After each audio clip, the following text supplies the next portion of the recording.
Give me fuel, give me fire, give me that which I desire. Well, the Beer League makes its long-awaited return on Wednesday night, as it does every single week. Today, we get set to swing out to the Netherlands, and on a very wet day out at Circuit Zandvoort, this is the Dutch Rudder Razzle-Dazzle. Welcome to the Beer League and to Wednesday Night Racing here on Green Flag TV. My name is Lil Rempel alongside Austin Edstrom. We are bringing you all of racing action from round number 4 this afternoon. Austin, it's going to be a fun one. With a name like that, you know we're in for a wild night. Yeah, no kidding. And any time that we see anybody go to Zandvoort, whenever the skies are crying, and they're going to be doing that all day long, by the way. So this is going to be a fun one. But anytime you come to Zandvoort and it gets wet, it's going to be a fun show. And I imagine these beer league guys are, well, there might be a couple mistakes thrown in there, but they're definitely gonna put on a good show. We go to the championship standings. Alex Crawford continues his strong run on point, but right now only 2 points clear up from Alexander Klenk. So could we see Crawford potentially falling victim here? Of course, remember, he was on course to win last week's race at Portimao, but got taken out after a pit strategy call, so it was really a what could have been type of day for Alex Crawford, but he sits now on top of the points boards with Klenk up 2 and Austin Tucker up 3, sitting down in that number 3 spot. Right now, the top 5 of the points only separated by 20. Yeah, and I think I mentioned it just about every single week, but the beer bonus points coming in handy for Alex Crawford. I mean, he'd be 12 behind. He's 2 to the good. Those beer points are coming in handy for him. And of course, the team's championship, well, much fewer drastic swings for the team's championship. Snack Attack and Flying Donuts are +1 and 2, and likewise, Party Animals and the Diabetics are both down 2 and 1 respectively. But the Dumpster Fire team has really held a very firm grip on the team's championship ever since the opener. That's not looking to be changing anytime soon. No, it doesn't really look to be altering any at the top. I mean, the top 2 teams have remained unchanged for the last handful of weeks, and I don't really see that changing with the points lead that Dumpster Fire has, and also the lead that Ice Creamers has over 3rd place. So I think you're looking at the top 2 being pretty set. I could see they're becoming a battle later in the season between those 2, though. And then, of course, we are just shy of 3 kegs by now. 2 1/3 consumed throughout the first 3 races. So we're quickly racking them up over here by Beer League standards, as qualifying is very much underway at Circuit Zandvoort. We have just started out laps, and the first flying laps underway right now. You're looking at Alexander Hammonds, one of the main runners in the point standings. Yeah, much like I can't talk tonight, that's never good. Much like what we saw last week with the rain during qualifying, you wanted to get out early and put down as many laps as possible, because you never know whenever the track is going to be at its absolute best over that 20-minute period. So everybody out, everybody making laps, trying just every single lap, pushing at 100%. Lends itself to be a pretty interesting qualifying session, especially with there being, no grip whatsoever. We've already seen a lot of guys go off the racetrack and crash out of qualifying in the early going. So this session's going to be very interesting with the rain coming down, and it's going to stay all throughout the entire race. Stefan Purcell's off the racetrack into the outside wall. It's going to be pretty consistent the entire night. Chris Hannigan currently leading the way. He is going to be putting down the benchmark time this afternoon with the first driver to put it down a lap. He has just crossed through turn number 10 and is on his way down the main back stretch and down in towards turn number 11. Now, all of this gray that you see, that's not all rain clouds. A lot of that is fog that has settled in over the Netherlands. So that fog could be playing a factor in this race too, because it does impact visibility. Yeah, not only that, but the track temp is 63 degrees. So even if the rain stops in any capacity, this track is not going to dry out in any meaningful amount of time. Like, it's going to take a while for this track to actually warm up, put some heat into it, and get a dry line. So we're going to be stuck in the wet the entire night.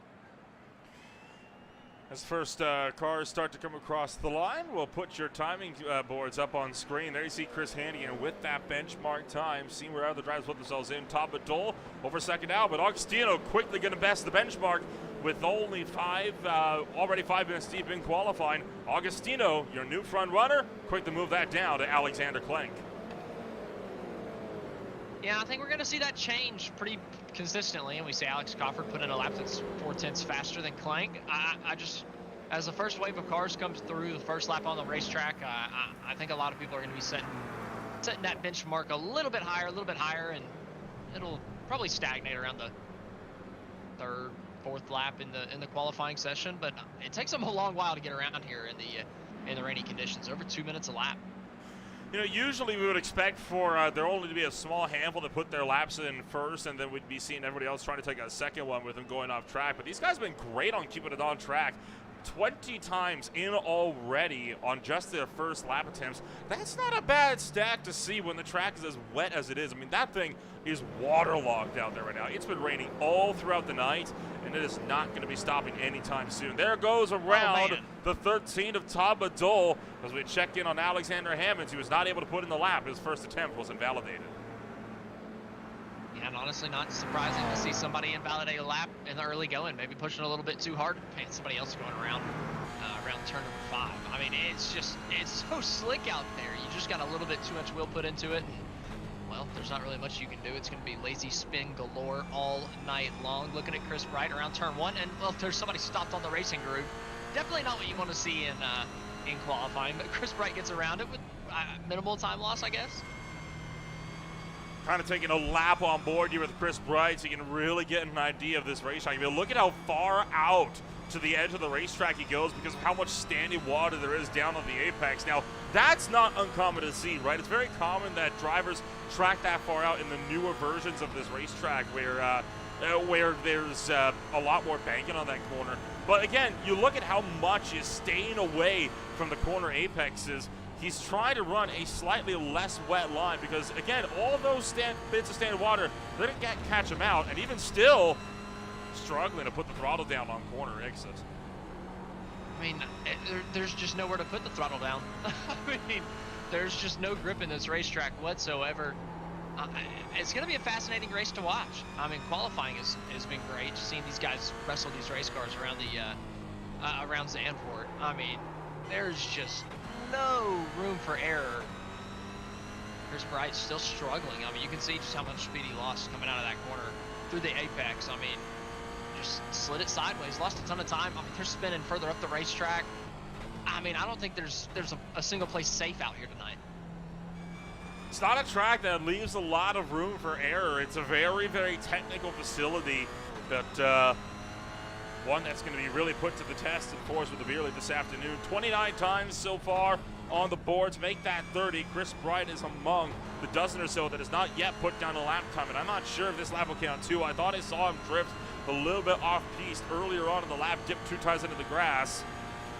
Now, whether or not that counted for the off-track 1X, we'll see here in just a moment as Chris Bright going to fire across the start-finish line. And does he get the time in? He does not. He'll have to try again for a third. Oh, that's so frustrating. I mean, you get halfway through qualifying, you don't even have a banker lap in. And I feel like he's not even driving that bad, just tiny little mistakes. But all it takes is one of those over the course of a lap, and you're going to get that 1X, get off track, and even if you don't, you're going to slide that thing sideways just from a little mistake and cost yourself big time in the lap time department. Alexander Clank currently sitting 6th place on the timing charts, was not able to put in an extra heater on that last lap attempt. In the meantime, Alexander Hammonds has put himself up to provisional pole. He sits less than 200ths clear of Alex Crawford, and he's going to way overshoot turn 1. Had to scramble to avoid, and Crawford is going to get things up with the extra attempt. Meanwhile, Austin Tucker will take provisional pole away with a 205.7. So do you think the racetrack's getting faster, or is everybody getting used to the racetrack? I think getting used to it. I don't think it's getting faster at all right now. Because any rubber they're putting down is being washed away almost instantaneously. Whatever it is, they are starting to set faster lap times. Man, I feel like the spray is just really, really tough, though. You see a couple of these guys really tucked up, having to take alternate lines down into the corner. Somebody off the racetrack. I mean, it's gonna be chaotic all night long. Last week we thought was awesome because of the changing conditions the entire time. This one's gonna be great for a whole different reason, with it being a consistent rainstorm throughout the entire race. Brooks closing there, Gronenberg going 9th and 10th quickest respectively on the boards. Corey Barrett rounding the final corner. He is still yet to put a time on the board. He is on his 2nd flying lap this race, over halfway through this qualifying session. And again, no time logged. Cannot get a time on the board. Oh, he will get a time on the boards, but only good enough for 30 seconds. A bit of a delay there on iRacing timing and scoring on updating that lap attempt. Darren By, meanwhile, Chris Bright shoots the 26th and goes around to the process. Oh man, and I feel like a big problem in this qualifying session is finding a clean lap. Like, you can do everything right, you can hit all of your marks, not slide any tires, but then you come around one of the last corners on the lap and somebody spun sideways on corner exit on the line, and you either hit them and get a 4X and invalidate your lap, or you got to check up real big. And I feel like a couple of guys are being bit by that with the rainstorm, just catching a few guys out and hurting other guys' laps in the process. I mean, this race is so wet right now that I would be hard-pressed to say I don't think the F1 race, if they went here in these conditions, I don't think they would go green. I don't think they would allow this race to start. I mean, kind of judging on the FIA's past rulings on this before. So these guys, they are on the race's edge right now. Crawford pulls it to a stop, but after he holds in a 205.71, so he is through and onto provisional pole once again. And right after that, Austin Tucker, the guy that just lost the pole, put it in the dirt after turn 1. So even the fastest guys out here are struggling. It's not just people struggling to put in a lap time. Even the fast guys that are, challengers week in and week out are struggling out here. And worth noting that out of the there's 4 or so people right now that are trying to put down laps, and 2 of them are spun around backwards right about now. So I think that says a lot about the current state of things. Right now, 37 have put in times. We're looking at a 45-car grid, looking like at the moment for racing action here this afternoon. So we'll see if this is all going to pan on out the way we think it is. And fingers crossed, right? I mean, we'll try to see if we can get these lap times in, and who knows? This is going to get quick. Remember, you're not allowed to finish that lap. So once you get to about 2.5 minutes to go, that's your last chance. I do feel like most people have probably ran their best laps as we see another couple of mistakes. I don't know. The rain looks like it might be letting up a little bit. Anytime you get any bit of a break in the rain, and it's going to come back, but anytime you get a little break in it, you can find yourself a little bit of a dry line. So you just got to stay out there. It's just, I don't know. It's been pretty consistent the whole time. I feel like it's going to be tough for anybody to beat what Crawford's put at the top of the board. Chris Hannigan with an attempt. Can't get there. He'll remain where he's at right now at the racetrack in that number 4 machine. Tracking some of the cars that have not yet put times on the boards. Jacob Noyes, the furthest one around, the OMSRL president, making his 2nd start this afternoon. He runs on the backstretch. He is on his 1st attempt at a flying lap. Adam Klein seeing if he can improve. He currently sits 36th. Adam Klein has been very delicate, though, in tiptoeing around this racetrack, and it is going to be not even close to an improvement this time by. You saw how slow he was going on the apex there of that final corner, so that lap was an invalidated one. He remains in the 36th place, and look at what we got. One car that just shot towards the top of the timing charts. I believe that may have been Steve McClendon. Oh, and I've got to point out the weather radar has changed. The forecast has completely done a 180 on us. I don't know if it was whenever the session changed over or what to the qualifying, but it looks like the rain's going to be over in about 20 minutes. Well, so... it does jump forward by a few minutes whenever the sessions switch over. So there was about a 15-minute time jump when practice came to a close and qualifying came to an end. So I wonder if that's when the changes came about. Oh man, it might stop raining in the middle of Heat 1 then. We might be on for a little bit of a weird race just like last week. Ben Williams working his way around the final corner, trying to put a lap on the boards. This is his 4th attempt on trying to put a lap in here. And he's not going to get it. So starting lap 5, he's got to get a time in quick if he wants to make something happen. Chris Bright shoots to 19. Oh, it's not going to happen here. He just made contact there and off the racetrack. I mean, dang. And I believe that was the Reese's machine that he spun around. I believe that was Ethan Condi, and it was. So Condi going off into the kitty litter. There's so many trouble corners here already, right? This is a tough racetrack without the rain.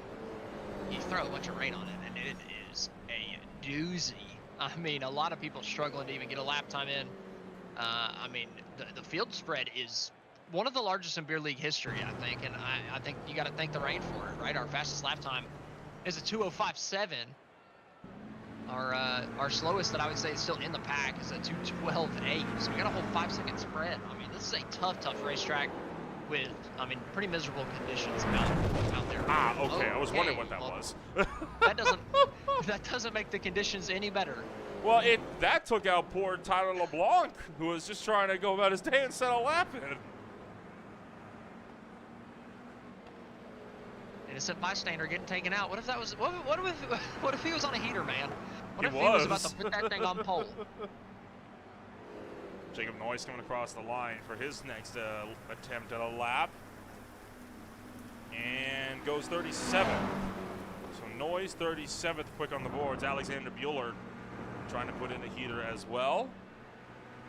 And will the 58 car get in there? Furnace sits 35th, trying for better. Can he do coming across the line? I don't see any change on the pylon. Don't think anything really happened for him. And yeah, off the racetrack into the parking lot.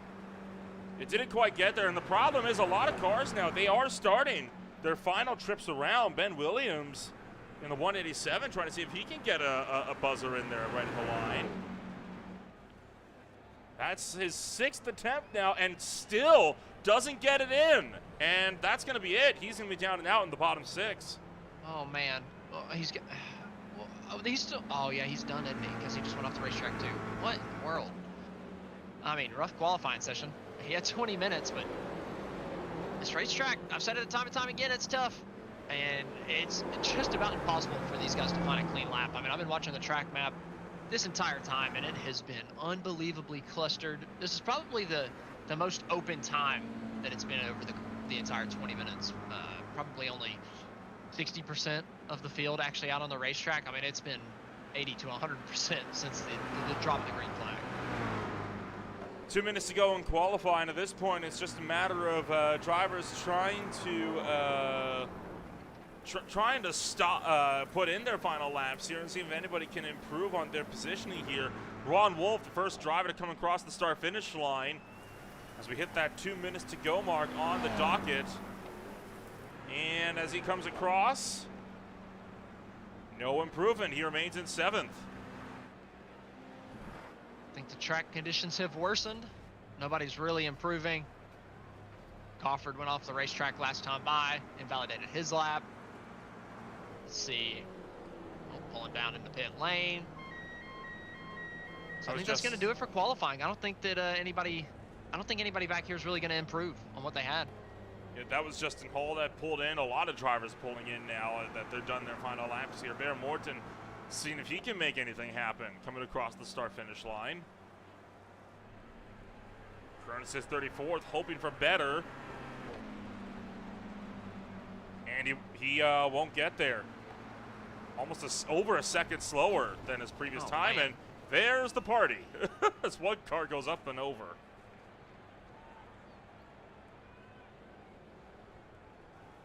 The good old beer league parking lot out in the kitty litter on the outside of turn number 1. There's one thing you can count on. It's always going to be on the outside of turn number 1. Tom Adol trying to see if he can put anything in at the buzzer. Won't get there. Matthew Dupuis, one of the last cars on track that's going to be trying to go for a heater. Sits bottom of the top 20. And at the stripe, won't improve, slower by about 0.3.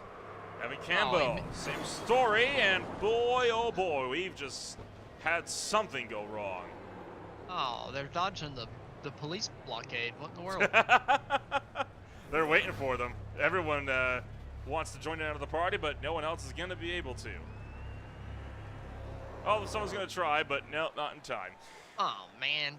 Well, that does it. Qualifying is complete from the Beer League this afternoon, and we are set to go racing for the sprint race for the Dutch Rudder Razzle-Dazzle. Started on pole position for the sprint race here this afternoon. You're going to have Alex Coffin alongside Austin Tucker.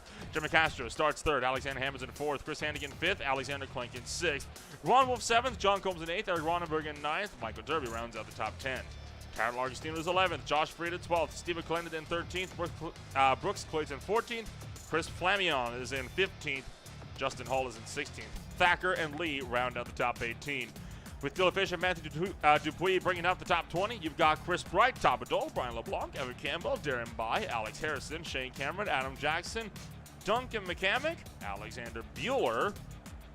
And, well, that was not what I was hoping for, at least on that attempt there, as we'll continue on through. Ethan Condi, Corey Barrett, Ryan Murphy, Bear Morton, Ryan Verhulst, Jonathan Lefebvre, Jake Noyes, Adam Klein, Tanner Klein, Giovanni Romano, Ben Williams, Kyle Smith, Ram Jordan, Adam Joseph Mailhot, and Stephen Purcell.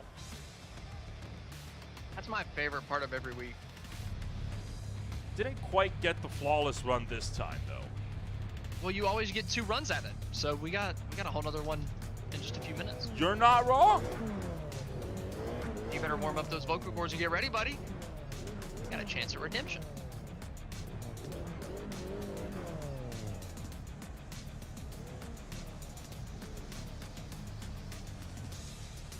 Just waiting now for the next 30 seconds or so to expire, and then we're going to get this show on the road. This is going to be a good one. And the rain's going to be stopping sometime soon. It's showing me 0% precipitation. It is raining still, so I don't know what that's saying. So it's not completely right, but it's looking like it's going to stop at some point in this heat race. Will a dry line form to where they want to change tires? I'm probably leaning towards no, but we could see some split strategies. Green flag is out. We are underway in the Dutch Rudder Razzle-Dazzle. Austin Tucker already making the move on Alex Coffin for the lead down towards the opening corner. This is where it gets tight, though, in this mad scramble in towards that opening corner. Oh, no! The 2 leaders come together! Coffin is off. One of them spun around as well. Tucker around, Hannigan around. It's a roadblock up there in turn number 1, and around goes everyone. Somehow, that's not worse than it is, but already a big pile up on just the opening corner. Race leader Alexander Hammonds just went hard into the outside wall. Just completely destroyed himself. Right, another stack up. Shades of Tsukuba right here.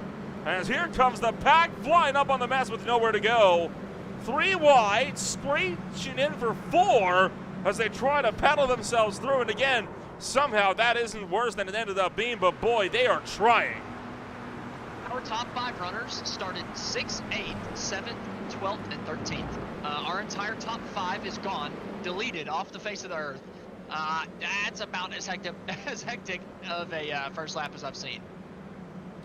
I cannot say I'm surprised. We were expecting for this to get a little bit wild over here with racing action this afternoon. And, well, that, I think, has just confirmed that this race is going to go down about how you would anticipate. There's still 3 wide deeper in the pack as they funnel it down and in towards, I believe that to be about turn 6, while everyone else struggling further down. That's a bad start, though, for Crawford. He starts near the back anyway, but, I mean, at a race like this, I'm not sure that's a good idea for him.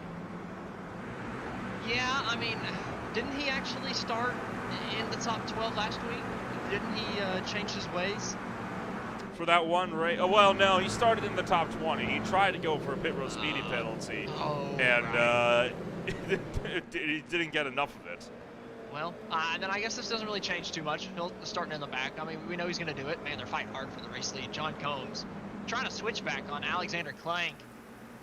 Coming around the long, sweeping right-hander. Not really too much in it. Coming back to the start-finish.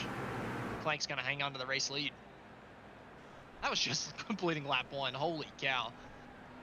Clank takes the first lap to green as second on back, dive bombing down in the turn number 1. And again, you see how far out wide Clank runs that car just so we can try to keep it out of all that standing water that's down on the apex of the racetrack. John Combs is in hot pursuit. Ron Wolf is in third, and just a little ways behind it's 4 and more. And oh boy, we got another one going around to the back. That's Darren by. Spun, stopped, middle of the racetrack, down at turn 1, and no one gonna hit him.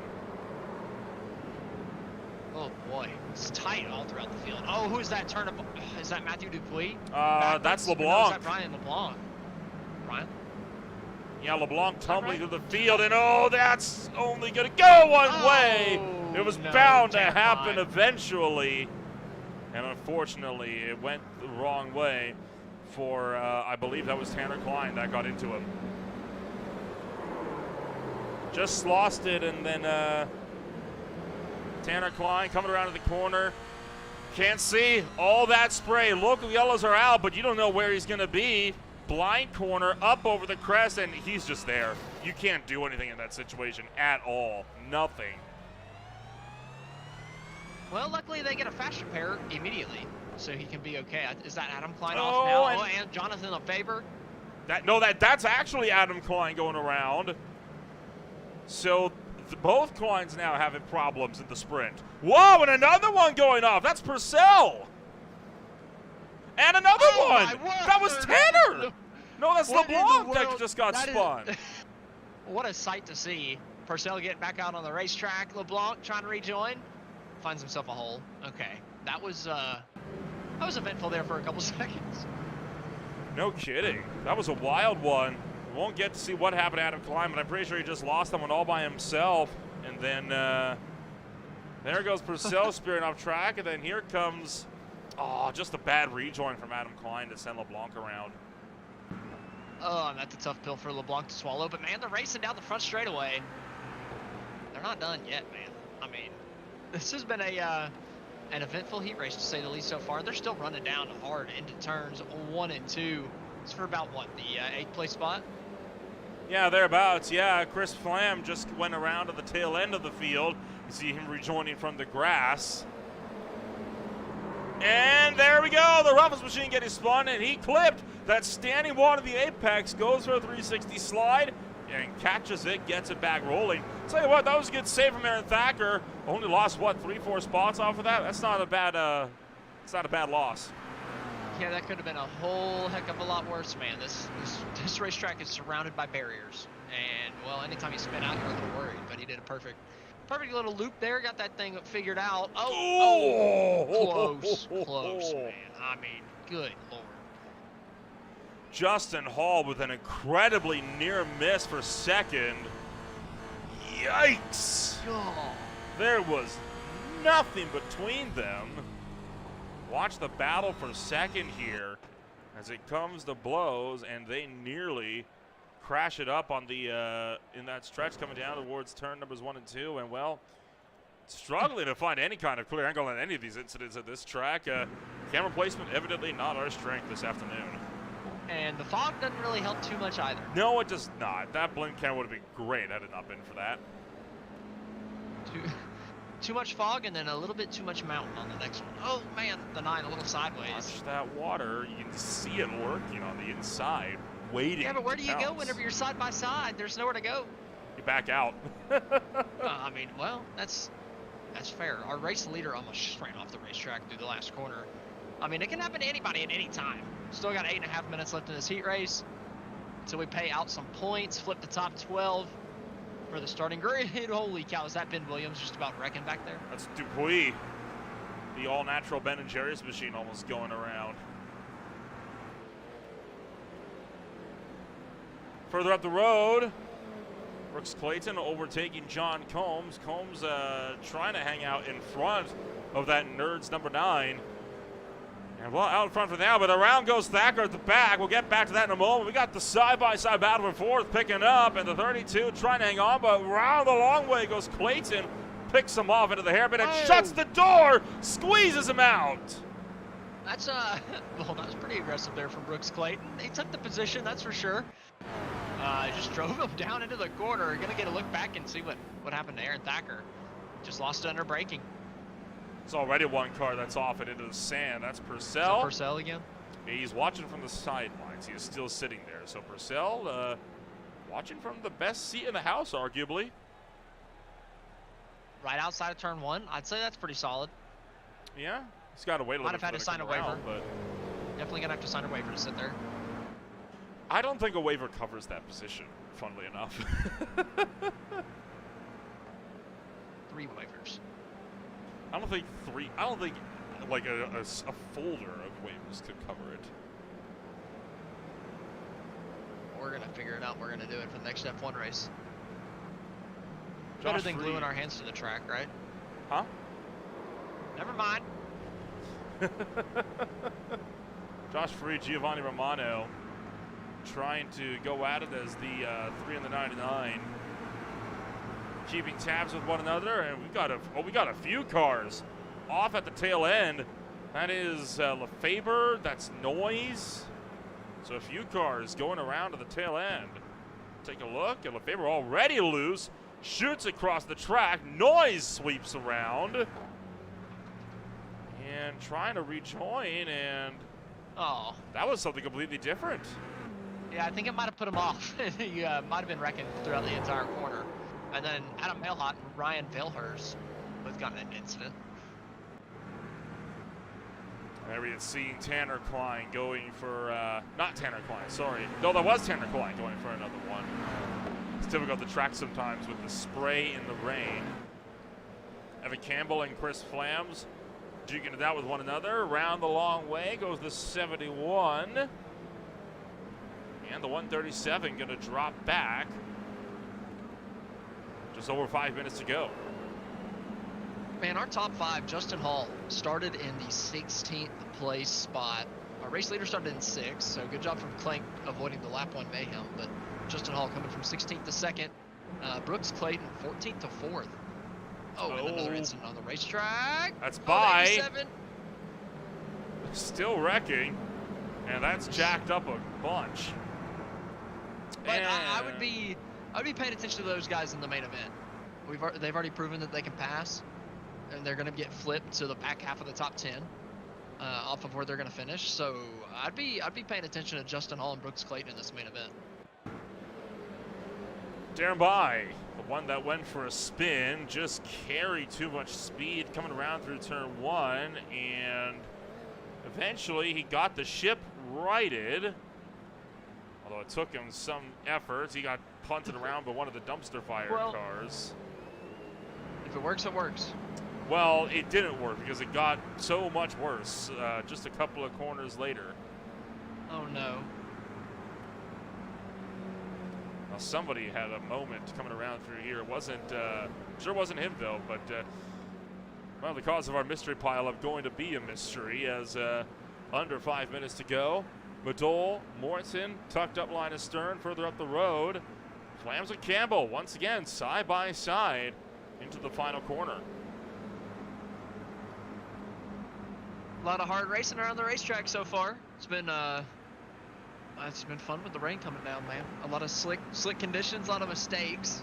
Everybody coming out of the final corner, cycling back down towards turn 1, fighting for the 10th place spot.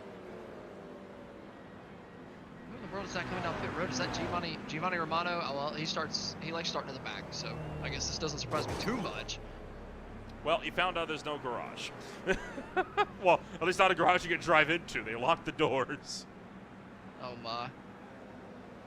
Huge train of cars. This is for about 20th on back. Corey Barrett trying to fend off Castro. Castro going for the long way. Around turn 1. This is a pretty significant battle cluster we got coming on up here through turns 1, 2, and 3. Yeah, only 3 laps to go. There's not any points paid for these guys back here, but it does improve their starting position in the main event. So it matters a lot. Starting in the top 20, getting up here towards the front of this pack. There's just a couple less cars that you'll have to pass in the main event in that full hour that we've got. And it might be a little bit tougher to pass in those conditions because this rain might be going away and we might get some dry racetracks. So it might be a little bit more difficult to pass going forward. And don't forget as well, you've also got the 5-minute warm-up between sprint and feature race. That has the potential to shake up our weather forecast even more throughout the course of the afternoon. Yeah, I'm thinking this track is going to dry out. You're probably still going to want to be on wets for the start of the race, I think. But I don't know. We learned last week that we're not the best whenever it comes to the weather system here on iRacing so far. This battle pack, not one that is going away at all. Tucker and Williams are the pair that we're watching right now, with Williams just able to take it in behind Austin Tucker. Well, Tucker trying to pull away with 22nd, just behind. Tom Badol making a look on Eric Ronenberg for 24th. Drives it in deep and trying to see if he can make that move, but the 017 has the over-under on him for that switchback 180 on the very next turn. How about that, the 13 hanging that one around the long way, trying to see if he can make the spot happen somehow down the front stretch. Ronenberg looks like he's going to lose out. Oh, he gets well, around the outside and the 13 goes spinning. Todd Madole. That was an announcer jinx if I've ever seen one. Yeah, just got cut off there. Alexander Bueller goes off the track, and I believe we are in now the final lap of the sprint. Madole has lost so many positions. He was running in about the 21st place spot. He is back to about 36. I mean, that is going to hurt for the feature race big time, all the way to the back. Still tagging like it's bumper cars over here. Tucker going to muscle Corey Barrett up and wide. And Barrett catching some of that standing water, but able to keep it going straight. Only just. Working around through that very, very tight hairpin. Meanwhile, third place off the road. Justin Hall goes around. Big problems for Hall as he will drop out of the top 2. How far is he going to fall? Justin Hall now in a side-by-side battle with Alexander Hammonds. And I think Hammonds is going to get the best of him. Hall trying to do a cutback. Oh, coming back to the inside. They're going to be side-by-side coming down to the right-hander. Last sector of the racetrack, not much time for Justin Hall to get it back. And meanwhile, we've got more problems behind. Chris Flams goes around. Alexander Clank fighting his way into the final corner. And for the sprint, oh, Clank catches the curb to the final turn. Will there be one more? Or did we get there in time for this to be one lap? Checkered flag is waving. Alexander Clank wins the sprint. Coming around the last corner, it looks like Hammonds is going to hang on to that third spot over Justin Hall. Justin Hall with a bad last lap to cost himself a couple spots. It ends up helping him in the main event because he'll be starting ahead of both those guys, but it does cost him a couple points here at the end. And wait for it, there it is. We all saw it coming as the party begins. Sad they keep disappearing. Right? We're missing the show. Oh, there we go. We got one on top of the wall. That's the Ben & Jerry's car. Oh, man. In comes the 71. And one by one, drivers steadily finding themselves. Oh, there we go. I feel like that's iRacing glitching them out when they disappear for clearing the wall. A bit prematurely, perhaps. Oh, there goes off one more. That was Condi. Here comes Augustino and co. Will they join the Oh, party in that's a big time? Yes, they will. So good old-fashioned party down there at the turn 1 as the final few cars continue to slip across the line. There are so many cars in the beer league, man. It is awesome to see. Especially whenever they all pile it up down into turn number 1 after the heat race. Still one more finisher, or one more car on the racetrack, I believe, that hasn't finished. Would that be Purcell by any chance, who is still stopped? I think it's Tanner Klein. Are you sure? Purcell hasn't taken the line yet. Tanner Klein is not either, but Purcell has not taken the stripe either, so... Oh, well, Purcell, yeah, Purcell's counted in that too then. We'll see if it'll count this one after Tanner Klein, or if Stefan Purcell is going to be given some time to come across the stretch. He will not. Okay, so sprint race is through. Let's take a rundown of your official post-race results here this afternoon. From the sprint race, Aaron Thacker takes the race win this afternoon in the sprint alongside Ron Wolf. Alexander Hammonds wrapped out the podium. Justin Hall was 4th, John Combs 5th, Clayton 6th, McClendon 7th, Dupuis, Hannigan, Freed, Bueller, and Campbell close out the top 12. They will score points. They will be inverted. Campbell starts the main event from pole. Duncan McCamick will be in 13th with Alex Harrison in 14th, Thacker 15th, Cameron 16th. For there's Chris Bright, Jimmy Castor, Jason Lee, and Austin Tucker for the top 20.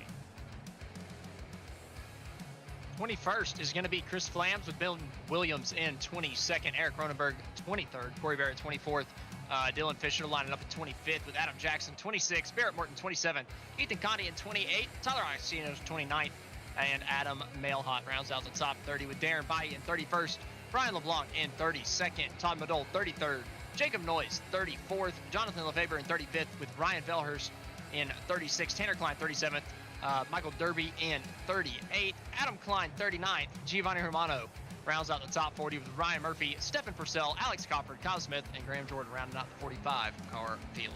45 cars down, and 45 cars will line on up for the 1-hour main event when we return on Green Flag TV.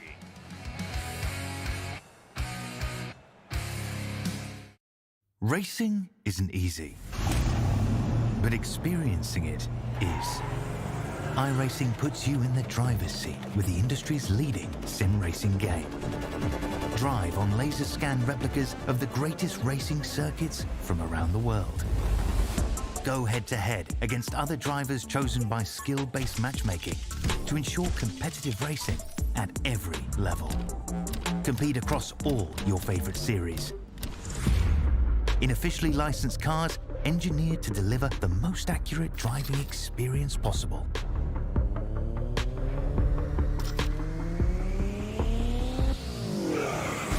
Join a race or host your own with players from across the globe. Race against the computer or in a league with friends. Feel the thrill behind the wheel. Visit iRacing.com.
Welcome back to Green Flag TV. We are just 10 seconds away from getting main event action kicked off from Circuit Zandvoort for the Dutch Rudder Razzle-Dazzle.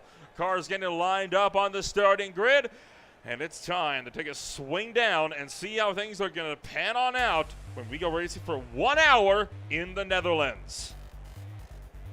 Starting on pole here this afternoon for the main event. It is going to be none other than Evan Campbell, your 12th place finisher in the sprint with Alexander Bueller in second. Freed is third. Chris Hannigan is fourth. Matthew Dupuis is in fifth. Steve McClendon is sixth. Brooks Clayton seventh. John Combs eighth. Justin Hall ninth. Alexander Hammonds is 10th. Ron Wolf, Alexander Klenk finishing second and first in the heat in the sprint race. They'll be starting at 11th and 12th. From there, it's Duncan McCamick, Alex Harrison, Aaron Thacker, Shane Cameron, Chris Bright, Jeremy Castro, Jason Lee, Austin Tucker, Chris Flambion, Ben Williams, Eric Ronenberg, Corey Barrett, Dylan Fisher, Adam Jackson, Baron Morton, Ethan Condi, Tyler Augustino, Adam Joseph Mailhot, Darren Bai, Brian LeBlanc, Tom Badul, Jacob Noyes, Jonathan Lefebvre, Ryan Verholst, Tanner Klein, Michael Derby, Adam Klein, Giovanni Romano, Ryan Murphy, Stephen Purcell, Alex Covert, Kyle Smith, with Graham Jordan bringing up the rear. That's a lot of names. It's a lot of names. And they're all getting ready to go race in the wet. For a little while, the rain has just passed, so we're done. But I am willing to bet every single person out there is on wet tires. It has literally just left the racetrack. I don't think there's going to be a dry spot out here. So I think if you put on the dries, you're in for a world of hurt in the beginning of this thing. But that does mean that we're going to see some tire switch over strategy at some point.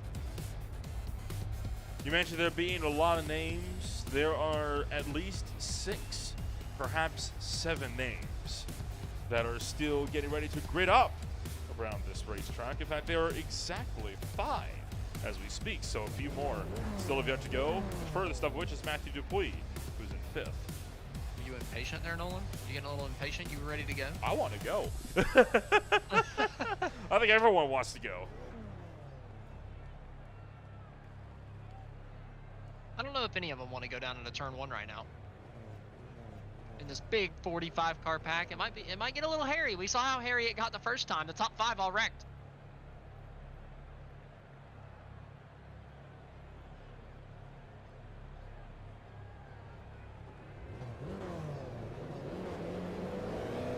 Revs start to build. And it's go, go, go for the Dutch Rudder Razzle-Dazzle. Bueller and Campbell side by side. Bueller with the jump, immediately making that drive down towards the opening corner on the racetrack. And now Cena will survive through turn 1 clean. Second race in a row, the inside line gets a better jump. Bueller, though, sideways through turn 1. Oh, boy, they're crashed before they even made it to the corner. Oh, boy. Wrecking against the outside wall. We got 3 drivers stuck. Further back, towards the middle of the field, somebody hard into the fence. I believe Evan Campbell. Oh, we got more problems up the road. And one car stuck backwards, and oh boy, it is the mother of parking lots out here in the hairpin as drivers trying to find a way to scramble around. They're going to push their way through, and they're still crashing up the road. Holy cow, the whole field is going around. Oh my word, everybody towards the back part of this field has just been involved in that wreck. I mean, it has slowed everybody down. Adam Mailhot, Stephen Purcell, Jacob Noyes, Adam Klein, Barrett Morton, Dylan Fisher. I mean, the list goes on of people involved in that one. It's just ridiculous. We'll get a look at the entire start of that race once we get a safety car, because there is just no time to unpack everything that we've seen. But there is at least 15 cars in total that got swept up in all of that madhouseness, and we've still got cars going around, as that's Baron Morton going around to the back of the shot. Meanwhile, way further up the road, Duncan McCamick, who had punched his way into the top 10, immediately dropped right back to where he started. Oh boy, it's kicked off early, hasn't it? And it's kicking off at the front of the field. Chris Hannigan has caught Bueller and made it a race for the lead. The top 3 are all really, really close. Matthew Dupuis is in there too. He's under fire from Hammonds. We got 2 really good battles at the front. Among those is that between Dupuis and Hammonds, as Dupuis going to sweep around the long way to take away that third place result, and Hammonds dropped back to fourth, currently +6 for the number 26 machine as we work it back down in the round towards that front stretch, and this is where it gets wild. Oh, and Alex Cofford had internet problems before the race, so he's going to be a lap down, just now joining the session back as these guys are taking lap 2, so he's going to have to hope and pray for a caution to get the wave around and get that lap back. That's going to hurt. Oh, the 66 around. Oh, that's a bad stop. Stuck backwards. Might be able to flick spin this around. You can't flick spin these cars. Oh, boy. Oh. He takes out Jason Lee in the rejoin. Darren Bai, sorry. Honestly, I felt like it was a good flick spin. He did what he needed to do. I think there might have been a little bit of an overreaction coming from behind, but yeah, it was a tough spot. 57, or is that the 51? Off the racetrack. It's McClendon. That's Steve McClendon. Yeah, the 51. Oh, our race leader sideways. Alexander Bueller wrecking. Able to save it coming around the second to last corner. Actually, they're on the complete opposite side of the racetrack. Either way, Bueller's lost the race lead. And it looks like Alex Hammonds is all over his back bumper for second now. And this was the third place runner being punted by the former fourth place runner. So Barrett Morton and Matthew Dupuis, Brooks Clayton and Dupuis both going around as they scrap it out for the number 2 spot. That's tough for Dupuis. He was having a really good run at the beginning of this thing. Stuck himself up there. Was running good lap times. Was actually running down the race leader at one point. But unfortunate for him, but up towards the second place spot, Alex Hammonds getting past Bueller. 3 wide, a little bit further back. That's Castro, McCamick, Jackson all tucked up line to stern. The rain has pretty much stopped, so now it's just a question of will this track dry in the following hour here, or will we get this race being completely wet throughout? Let's take a look at the start. I think we've got a little bit of time now where we should have the opportunity to do that now. It's a bit difficult to do that right out of the gate, as you can probably imagine, but it started way back in the field. They were already crashed before they even made it to turn 1. I mean, can you blame them? There's a lot of spray, a lot of cars. I mean, where did it even start coming down to the corner? Oh, I mean, 4 wide. That's where it started. Oh, yeah, that'll do it. And it was all the way at the back of the pack. That kind of sucks. And then up the road, cars started going around. There was Chris Bright getting punted around, but that was a single car incident. All the chaos starts up here with the front runners who just come piling up and out, and that takes the field. Yeah, Evan Campbell, the pole sitter, was one of the catalysts in that, one of the first cars in it. And they just kept wrecking, man. All the way around the corner.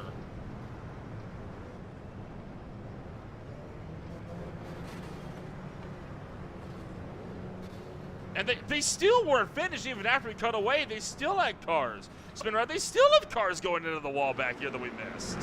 Oh, man. Not a lot of taking care of each other. That's for sure.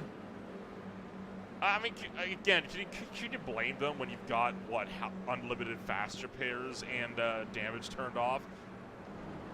Yeah, I mean, it automatically fixes itself, so you just kind of drive in there, and if somebody gets hurt, somebody gets hurt. Oh, well. Kind of like Adam Klein, sitting backwards after he got into it with Tom Adole. Yeah, I think Chris Bright just went off the racetrack. I don't know if it was anything serious. That was self-inflicted from the 18. I thought he and Adole went around together. I was wrong. I was self-inflicted.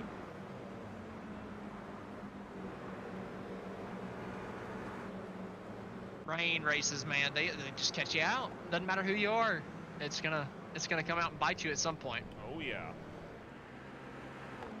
So the caution window is open. We are almost 10 minutes into this race. Bueller and Klenk going side by side as they look to work it down that front stretch towards turn 1. So the drag race for second is on. Hannigan already breaking up a gap of over 3 seconds in just these first 3-4 laps of this race. To the inside goes Klenk, taking the spot away from Bueller. Here comes Bueller, though, with the crossover. Yeah, Bueller trying to take it back. If he can hang around the outside of this kink, he might have a chance, but it looks like Alexander Klenk is going to end up taking that spot. Bueller back to third. Thought maybe if he could hang on to the inside through that kink, he'd have a chance on the outside through that corner right there, because it just seems like you want to run a little bit higher with the rain being out. Wasn't meant to be those. We got a big battle for 15th. I mean, goodness, big 4-car gaggle. Not much room out there to fit 4 cars under a blanket. And there's all twitching through these corners as well. LeBlanc clears from Jackson, from Clayton, from Dupuis. Brooks Clayton now trying to see if he can go and get that over-under. But look at the visibility from the top of the hill and down. I mean, you cannot see, and bully his way by as Brooks Clayton forces the issue on Jackson. Dupuis sweeps through as well. And Brian LeBlanc says, see you later. Checking out at the front of this battle pack. Yeah, as soon as LeBlanc got by, he checked out. Oh, the 26 around Alex Hammonds. Into the outside fence, able to get it back on, going back to the 11th place spot. And the 338 is off as well. That's Michael Derby. Michael Derby. Already a lap down, but same Ethan place. Condi's crashed as well. I mean, it's... Oh. I think contact there, car to car with that one. And then there goes Derby.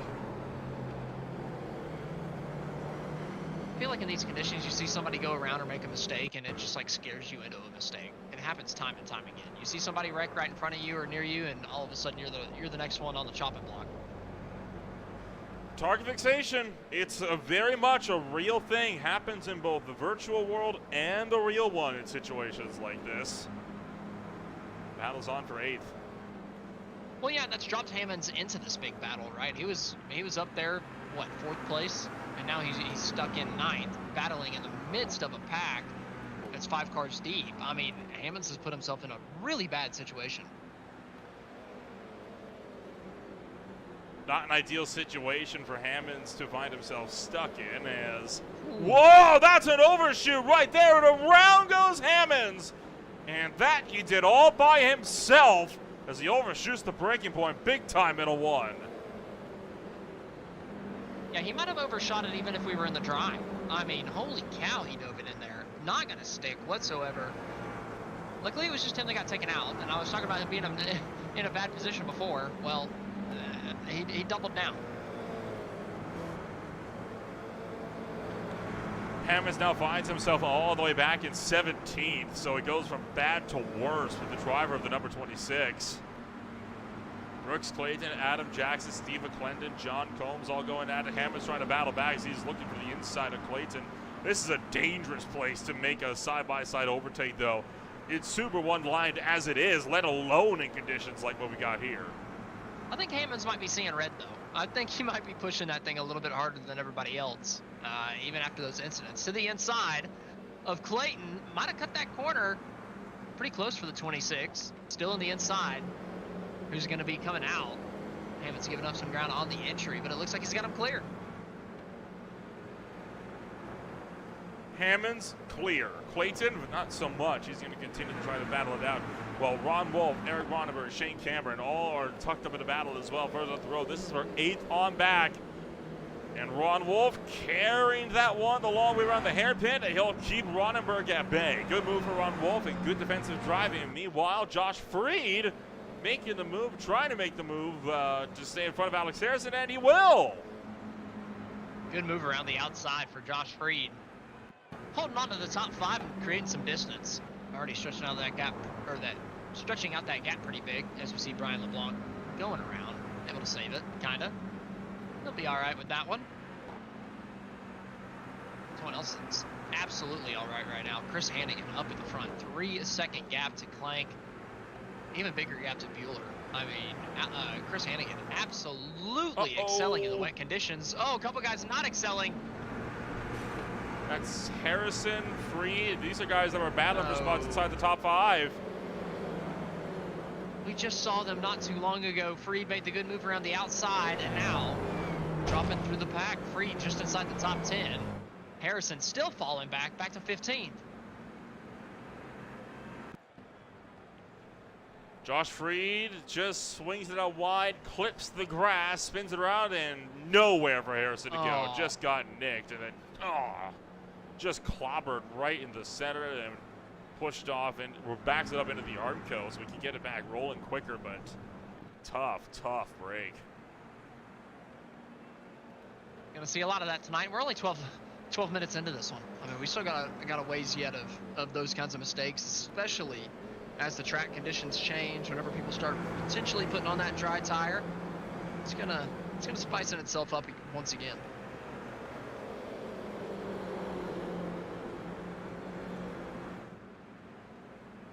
Fifth place on back, still in the battle. Ron Wolf trying to keep Chris Flams, Eric Ronneberg, Shane Cameron, and Evan Campbell all at bay.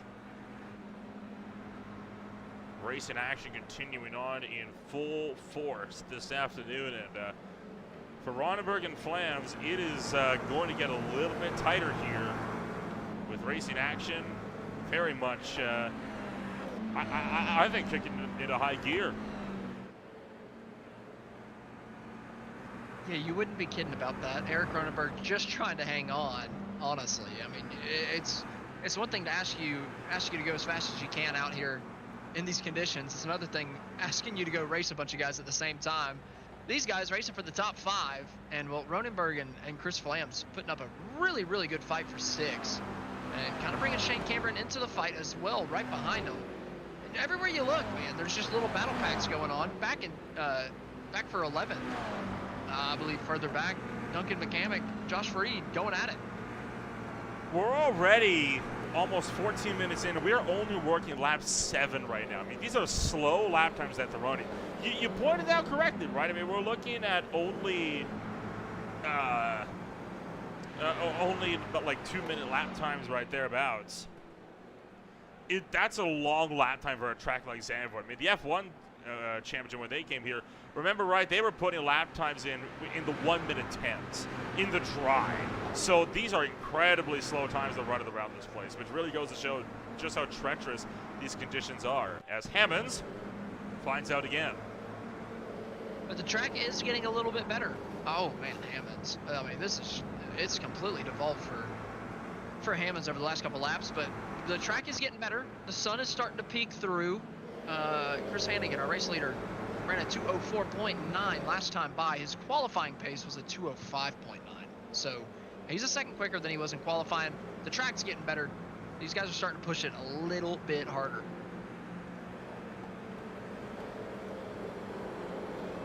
We're watching Matthew Dupuis, who loosely tagging on to the tail of Alex Harrison, while he is a bit closer in a battle with LeBlanc, Combs, McClendon, and Jackson, all in the same big battle pack.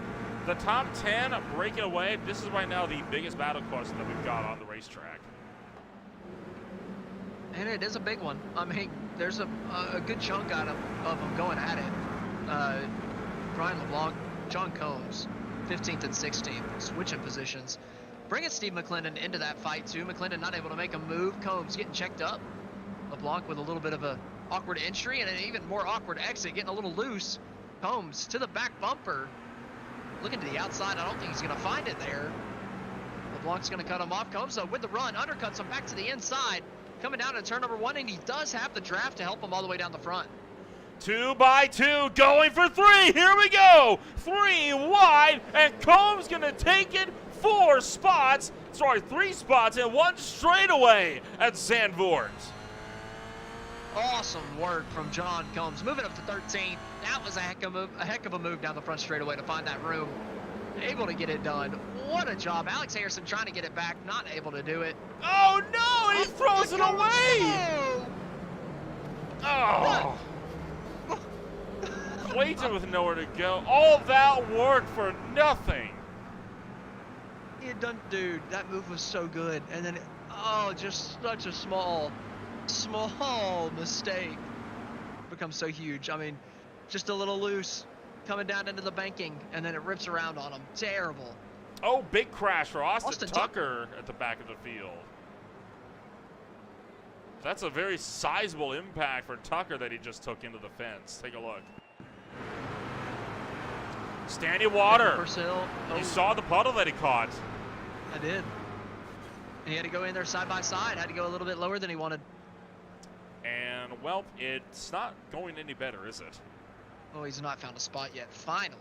That's always a heartbreaker. You already wrecked, and then you just sit there and wait and wait and wait. And Austin Tucker, man, that's just salt in the wound. Harrison, LeBlanc, McClendon, Jackson. Seeing who can get tucked up nose to tail.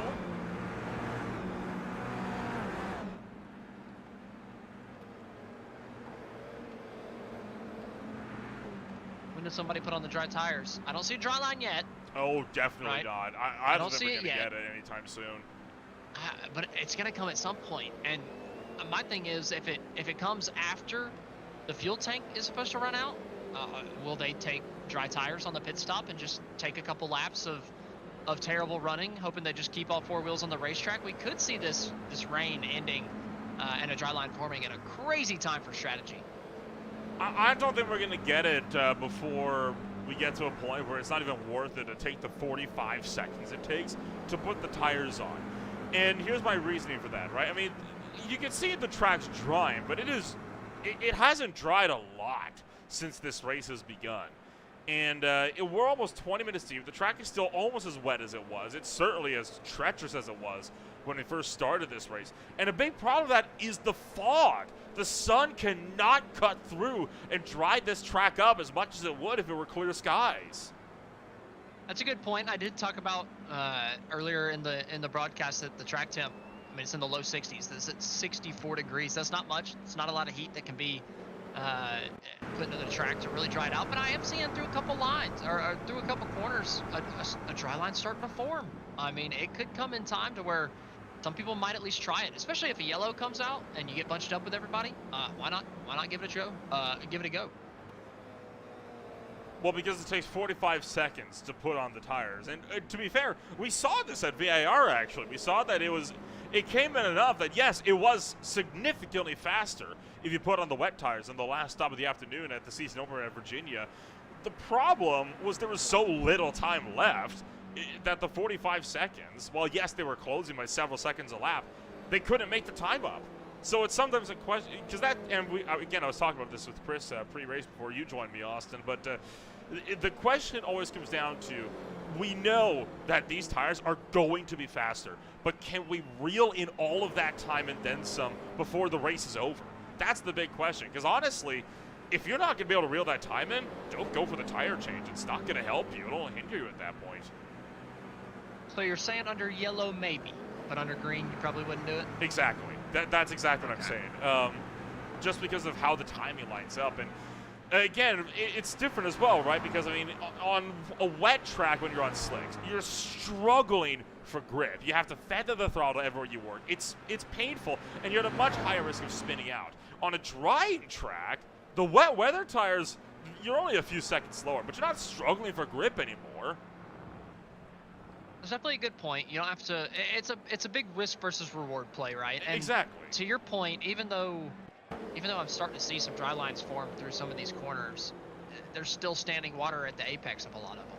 And while we've seen people hit standing water with the wet tires, imagine it with a slick tire on, right? You get out of that dry line just a little bit, hit the standing water on an apex curb, and well, I guess your night's kind of ruined. These talks about strategies that often result in these really compelling races, and I think we're seeing that.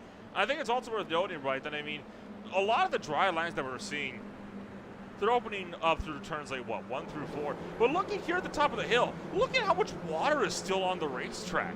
It's as if it never stopped raining up in this section still. There's still sections of the racetrack where it's definitely not good enough. We got another probably 10 minutes until pit stops. I'm just thinking, there's a chance somebody might at least try it. And I'm looking forward to seeing if that person can come through the field. I just feel like that would be a fun story to watch.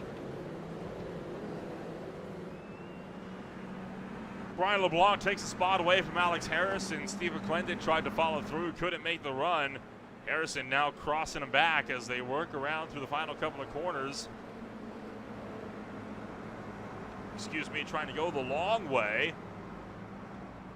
As Harrison looking to shut the door on LeBlanc and can't get there. So the 751 dropping back a little bit more steadily. Yeah, Harrison ran a little bit too wide through the last couple corners and put himself under attack. Looks like he's going to get a pretty good run out of the final corner, though. Tucked in the slipstream for a moment and back to the outside of the 95. Brian LeBlanc can't do anything about it. Look at Harrison on the outside trying to take the spot back. Harrison going for it around the long way, but that'll turn into the inside line when you get around to turn 3 here.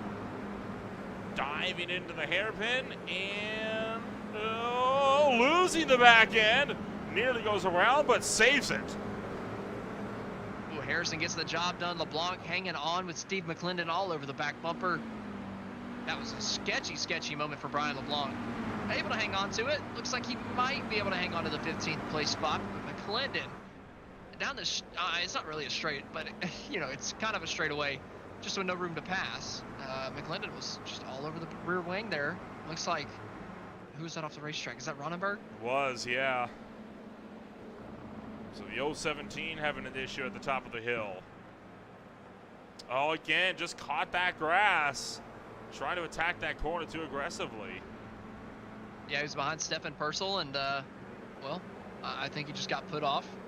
Didn't really have the right vision coming down into his braking zone, and perhaps just pushed it a little bit wide down into the dirt. And well, you put 2 tires into some wet grass, you're gonna spin it around. But looking back at Brian LeBlanc, he gets to the inside. Alex Harrison, McClendon still in the battle.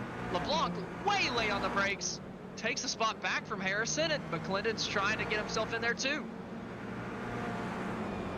McClendon gets in there, and Harrison going to drop a ton of spots, down to 16th. He's lost 3 now in 1 lap, so something going awry for Harrison this lap. Evidently not comfortable right now with that 751 Toyota, as the Sour Patch Kids machine remains firmly stacked up behind it. We're not going to make it to halfway before pit stops. Here comes Evan Campbell. This is a little early, a little bit earlier than I would have expected, for sure. We're looking at Ethan Condi coming down, just way too wide. Through the dirt, no harm, no foul. A little bit of a cutting the course penalty, I'm sure, but now we're looking back at Hammond, still trying to recover around Steve McClendon. 13th place on offer for you. Hammond's to the inside, not able to be late enough on the brakes. McClendon takes the spot. Harrison trying to rebound, get one of those spots back that he lost just a lap ago. To give an idea of just how packed up so much of this field is in this one spot, take a look at the track map on the top of your screen. You can see right now, for the most part, a lot of cars spread out running by themselves.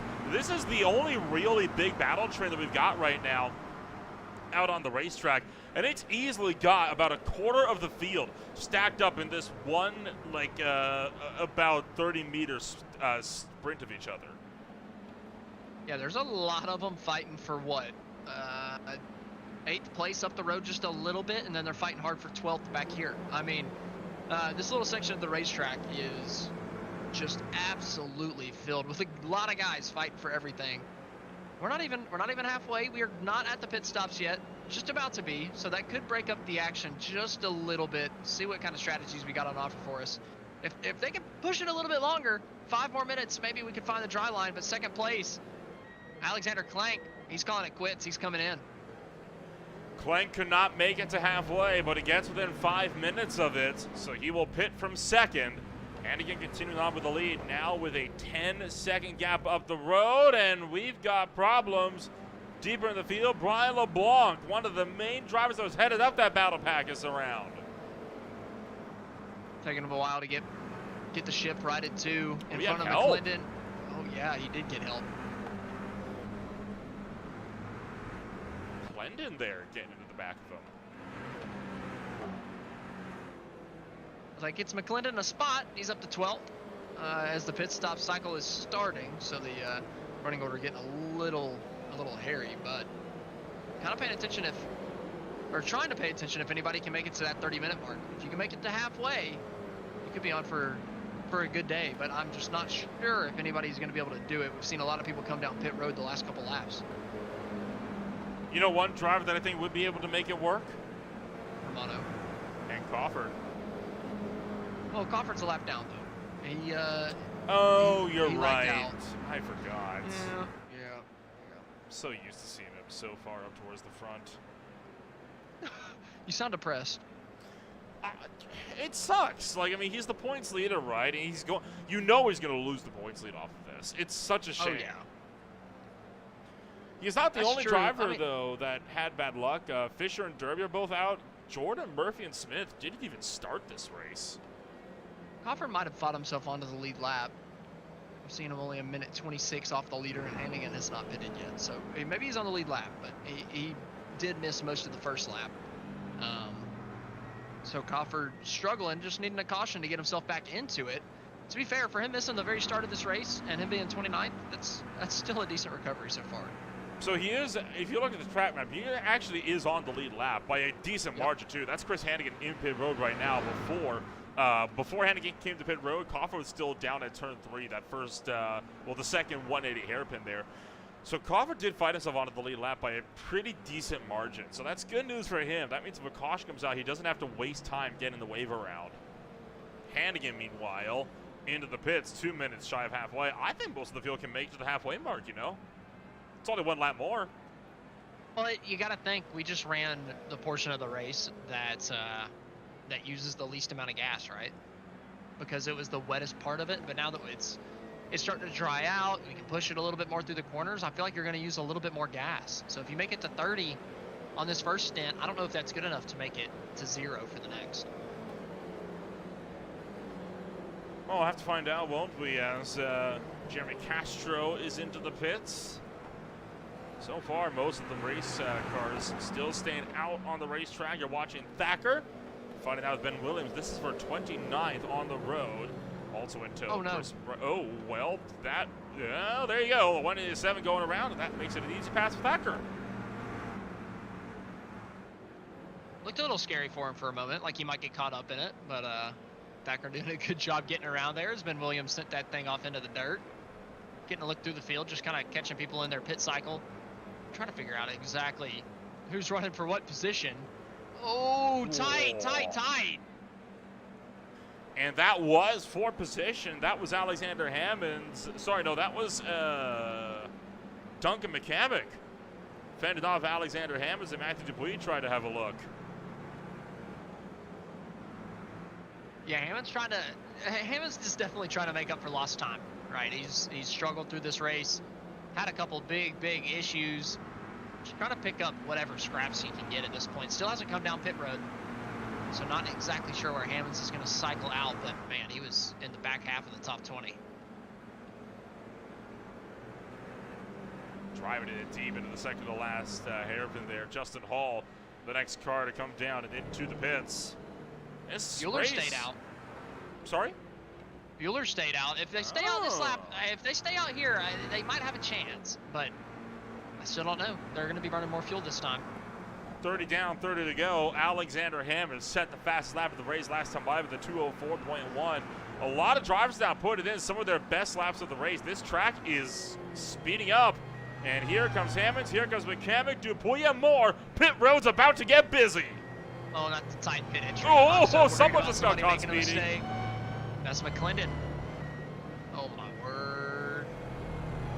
In the wet, everybody coming around there. Not too shabby. I thought we were going to get a big pit road incident, but everybody kept it clean. Maybe a pit road speeding penalty in there, like you said, but not too bad. Not seeing anybody. Some of these guys. I'm not seeing anybody going on dries. Oh, hello. We have one. Steve McClendon going for the slicks. What? That's a choice. I mean, well, we need to have a McClendon cam. I mean, I don't know. It might be a little too early, but I like the effort. I agree, though. I think that's way too early. I mean, he's in his box for a long time. Remember, it's another 40 seconds or so if you want to change tires. He's not the only one. Austin Tucker also going for the change to slicks. Wow. Surprise. I felt like this might be too early. I'm not really seeing a heavy dry line. Through some of the corners I am, but a lot of these don't look so pretty. These guys committing to it, though. Man, it's a long time to change over to dries. Just now gets off the Jackson away, while everybody else that they pitted with is already on the second half of the racetrack. So they are really relying that this track is going to dry out quickly now that the sun is out. They're hoping that it's already dry enough. That's kind of what I'm thinking. McClendon, I think got hit with a speeding penalty, so he had to stick in his box longer. Austin Tucker has passed him. So we really got to pay attention to how Austin Tucker does. Is there anywhere on this racetrack that he just can't run? What's his lap time's going to be like? So far, it doesn't look all that competitive. I can answer the first question for you. Is there any place where he can't run? And it is literally every apex on this racetrack right now. Yeah. Oh, He's searching for a dry line. I mean, it's just, there's not really much there. Bueller taking the gamble to go on to slicks, though. Oh, Tucker's off the racetrack. These guys going to slicks. I think it's a mistake. Quite a few cars still making their way down into pit road. And I believe that's about it for the most part. We've got everybody now down into the pits. Waited on Jason Lee to come in, waited on Ryan Verhulst to come in, and Jonathan Lefebvre. Otherwise, we've got a completely green track. Like you said, I think we're still a couple laps away from that dry line. Austin Tucker is hurting, man. He has dropped 4 seconds off of Ethan Conti's back bumper in this lap alone. All these guys that have gone to the dry tires, it's a mistake. It's not going to be worth it. Alexander Bueller is the furthest driver up that is on slicks. He is running in 5th place right now, but his first lap time out was a 2:11. Compare that to Chris Hannigan's fastest lap of his race with a 2:04.7. I don't think it was a soon enough call, but again, if this track does dry out quickly, that pendulum can very easily swing in the opposite direction. Right now, though, you can count the number of drivers that are on slicks on your hand. Oh, no. Off goes Bueller into the gravel trap. Took a bit too much. So you got Bueller on slicks. Freed and Romano, that makes 3, 4 for Agostino, 5 for Alex Crawford now, making the call to slick tires as well. Jason Lee makes the call for slicks along with Lefebvre. That makes 8. McClendon makes 9, and then Jacob Noyes off the track. That's 10 for 10. And so far, none of them have put together a clean lap. The track is just not there yet at all. Bueller losing another spot. Shane Cameron gets by him easy. Alexander Klank's going to go by like he's standing still. Track's just not there. Right now, the slick tires are running 5 to 10 seconds a lap slower than everybody else on wet tires. They have got to get this track dried out in a hurry if they want any hope of this working out, as Tucker this time goes into the fence somewhere. Oh, these guys need a caution flag to come out just to lower the amount of time that's left. Let the track just dry out. I mean, it looks like somebody's engine's going with the spray that's still on there, right? I mean, it's still too wet. Austin Tucker's finding that out the hard way. Ouch. That's a hard typically hit. turning left into a right-hander is not a good thing. I can guarantee you he did not turn that wheel to the left. I'd have to agree with you. But, hey, it reacted like it. Those slick tires not liking it so far. Is this Cameron and Clank? I believe it is. Cameron and Clank going side by side for 5th and 6th. And they're going to get that battle sorted. But only 10 minutes to go, and then we're going to get ourselves with what could be our first caution-free race of the season. So far, we are caution-free as we enter the closing stages of the Dutch Rudder Razzle-Dazzle. We'll be back in a moment on Green Flag TV.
Well, the yellow flag came out while we were under that break. We'll be restarted with just over 15 minutes to go. Chris Hannigan currently leading the way. This track's starting to show a little bit more of a dry line.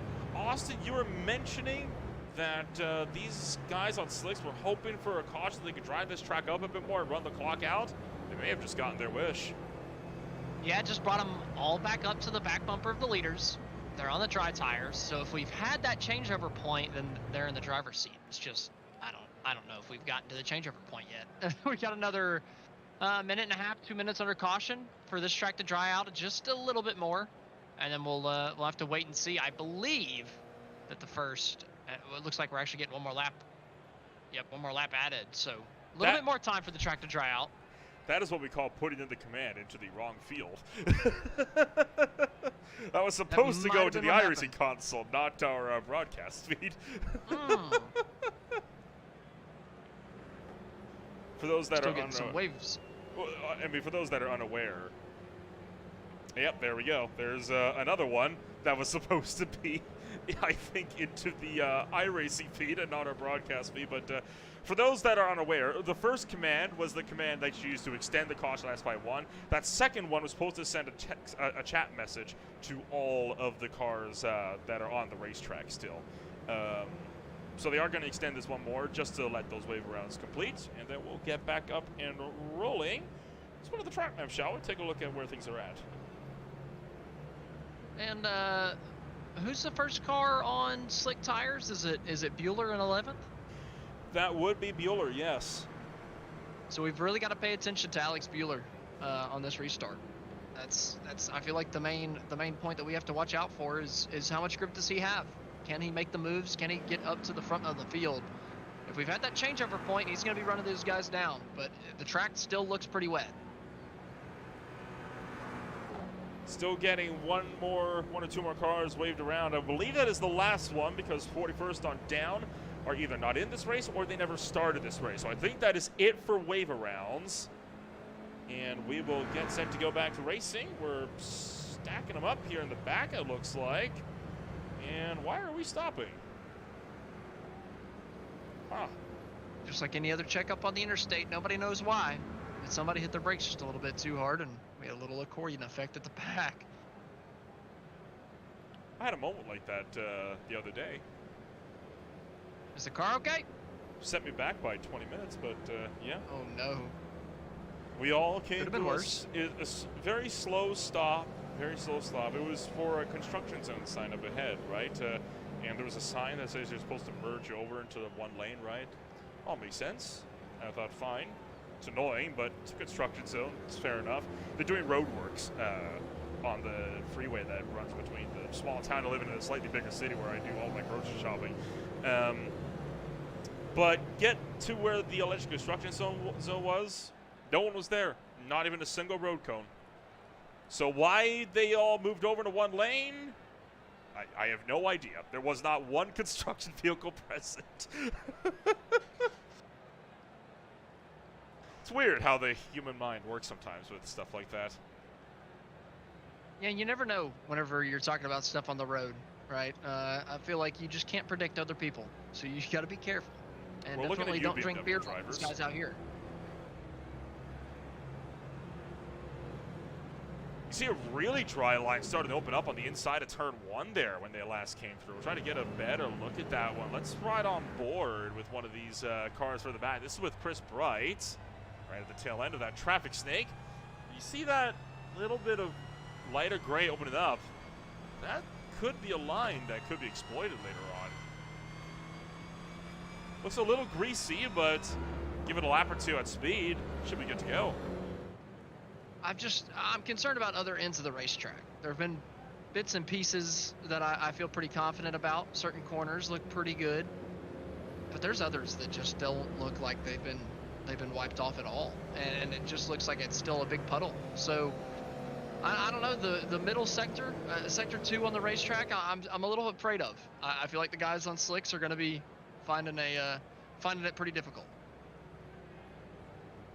Lights have gone out aboard the pace car again. Try this one more time as the 4 machine scrub it around a little bit. I think try to dry out some of those lines. as well as get some extra heat back into those tires, although I don't know if I would be looking to warm my tires on a dry track when I'm on wets, because for those that aren't quite aware, wet weather tires on a dry track, they can overheat really quickly. Yeah, you might be wanting to find some puddles here at this point if you're still on the wet tires, because yeah, it is drying out in certain areas. That's the thing, if anything, you want to find puddles, not push them away.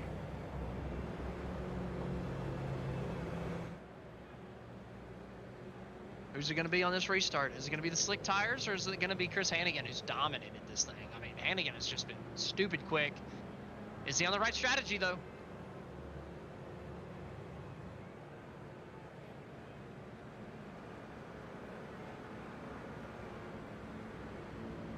Still working through the final half of this lap. Drivers at the back are just now starting to catch up to the tail end of this pacing line, so they will catch up just in time as we get set to go back to green flag racing.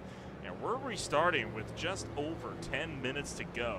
That is the definition of a sprint. It's shorter than the actual sprint.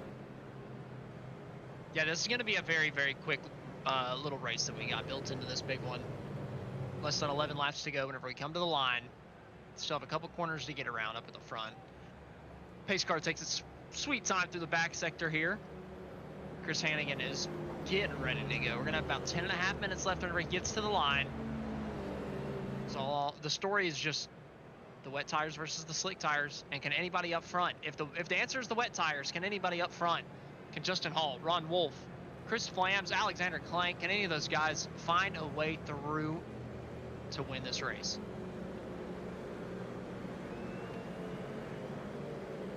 Safety car leads the field at the final corner. The weaving stops, and they start to bunch it up, nose to tail.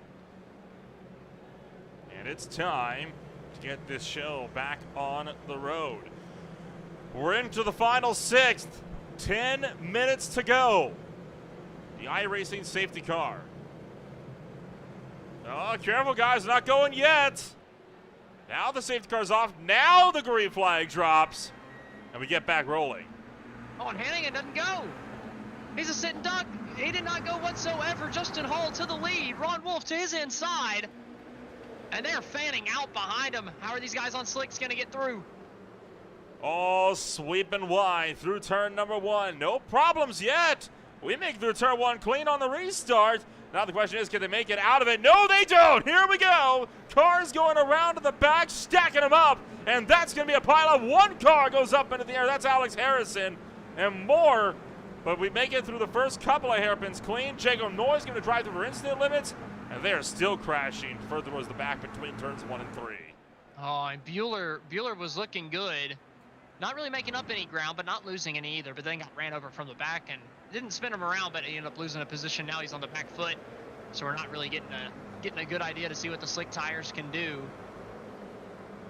Bueller, though, still hanging strong. He might have the pace. Still hovers in that 11th place. We'll see how this race develops. Right now, Justin Hall still on the wet weather compound, keeping it up in that slick area as he tries to fight these guys up. Oh, boy, here we go. Bunch more cars going around to the tail end of the shot. That's Shane Cameron, Ron Wolf that are all around. Alexander Hammonds is around on the corner, on the exit of the corner. And the rest of the field going to duck through. Hammonds has had a shocker of a race. I mean, how many incidents has Alexander Hammonds gotten himself into? Too many. I mean, I'm surprised he doesn't have a black flag by now. Oh, Brian LeBlanc with a hip check. Coming into the right-hand kink, I believe, onto Jeremy Castro, who's coming back through into the hairpin, side by side with LeBlanc again. Golly, man, these guys are just going at it. Castro slipping back and even further in the field. Look at this gaggle going for 3 wide into the final couple of corners. They're all very one line. LeBlanc's wrecking again. This is just insane. I mean, everybody's wrecking everywhere. This is those changing conditions, right, that make wet weather racing so treacherous. And LeBlanc going around by himself, and nowhere to go for LeBlanc, nowhere to go for the 18 either. Oh, boy. Bueller ended up getting caught up in one of those, so he did lose a good chunk of time. Still up to 11.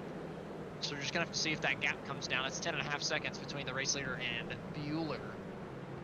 So we'll have to pay attention to that. Still racing hard back further in the pack, though, even after the incidents. couple guys have found each other. Still long line of cars, a couple side-by-side battles. This is for 17th on down. Jason Lee currently in the big battle there. You see the 25 of Ryan Verhulst, sorry, trying to take that one to the inside. Ron Wolf and Tyler Augustino are both right behind as well. 3 wide now as they work through this part of the racetrack where you can usually only go 2 at best. And sure enough, Augustino forced to yield. Still double file though as they crest the hill. Bueller off the racetrack, coming back on. That's going to end his hopes. I was hopeful for him on the new on the slick tires that maybe he'd find something. Not meant to be. Still battling further back though. I mean, everybody is gunning for it. Corey Barrett back in the 23rd place spot. Jason Lee, is that who just went around in the 8? Yeah, took that car straight into the Armco.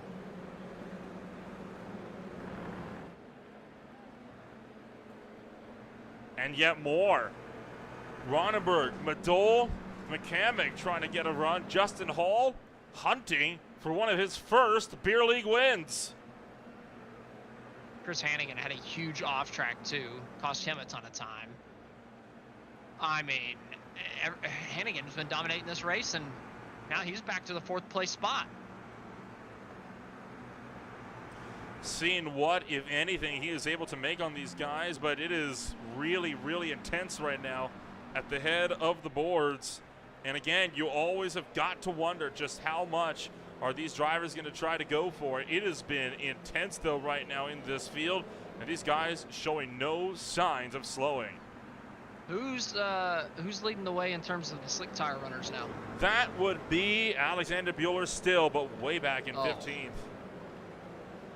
Okay, so it has not gone good for the slick guys. Oh, man, tight. Is that Thacker? Yep, it sure is. And there's Cofford. There's Augustino. Still 3 wide. Looking for 4. They'll triple it out, but goodness gracious. Around goes Cofford in the 19. He's going to get spun. McClendon almost gets into it. He's going to nail the 703 and get spun off the road. And Cofford going to bail on the race. He is into pit road, takes the tow. Jason Lee also around. Oh, boy.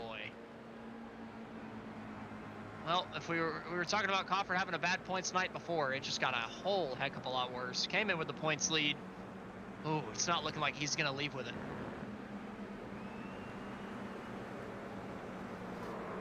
Oh, and I think we just had another couple of cars going off. Yep, there goes Corey Barrett. You heard the tire squealing from behind the camera stand there. And, well, that shows the culprit, Barrett, going into the Armco again. But the battle for the lead is on. Absolutely is. Less than 4.5 to go. And Justin Hall has not ran away from Clank. And Chris Flams is not too far back either. If these two guys get to racing for the top spot, Chris Flams could be all over him in just a moment. So Hall's got to be careful here. Run a defensive race, but run smart. Still trying to get as much out of it as you can, but just do not give Clank an opportunity to get side by side. Everything you can do to keep him back there and make sure that Chris Flams doesn't get himself into the fight. This will be big for Justin Hall. He has got a very limited career so far in the beer league.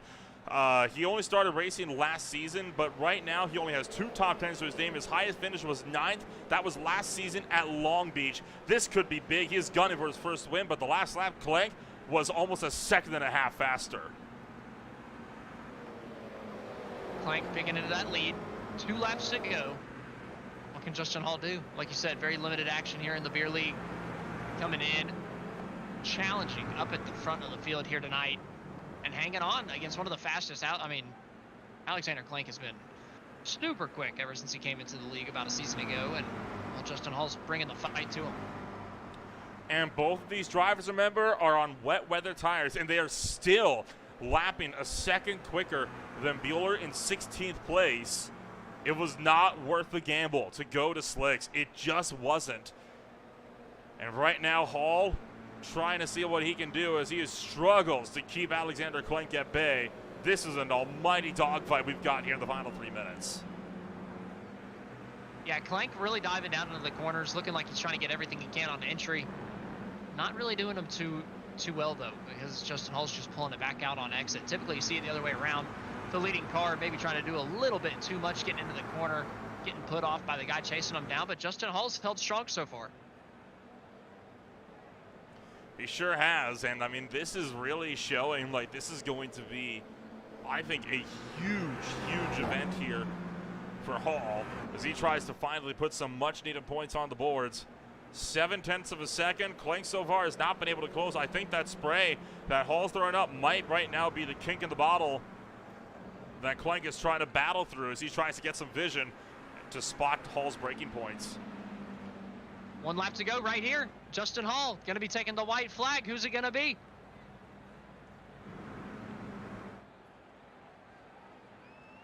Down to turn 1, Clank makes the look just to try to spot that braking mark so he can get the maximum he can out of that braking zone. Hall hanging on. Half a second separate them. And the number 83 has just been given a drive-through penalty on the final lap for breaching that incident limit. That was Corey Barrett. Justin Hall through turn 2 went a little wide, put himself off for turn 3, and giving Clank an opportunity to be firmly within the slipstream down the long twisty straight. Hall picking up a little bit of speed down the hill, holding that gap pretty well over Clank. I figured Clank might get a little bit more out of this. Doesn't really seem to be happening for the driver, the 0-13, but through the long sweeping right, Clank's looking a little bit quicker, looking a little faster on the inside of the racetrack. And he's going to get up to the back bumper of Justin Hall through the fast right. Still no move yet, but he is right there and ready to pounce. Makes the look. Can't go for the send. Hall continues to hang on. Just half a lap to go from Circuit Zandvoort. And Hall chasing his first career victory and only his 3rd top 10 we will have had in this league's history since he started racing the late model stocks way back when. Coming up back over the hill. The final major breaking point, and Clank can't make the move. At this point, it's a drafting game that Clank's got to play. 1 braking zone to go, but it is not a very heavy one, and it's a very one-line corner. 10 seconds on the clock. This has been confirmed to be the final lap.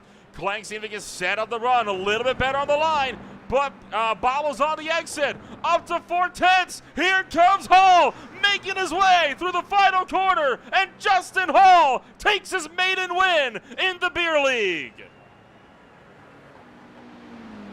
What a run from Justin Hall, bringing it across the line, hitting the checkered flag. What a finish. Like you mentioned, just 3 top 10s to his name. You can make it 4, and you can add a race win to that list.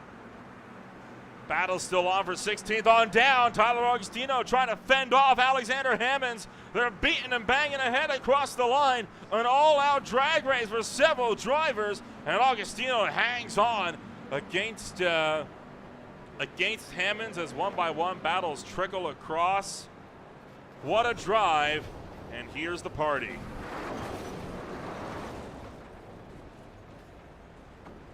I would have been very disappointed if that car didn't flip over. I wanted to let you know.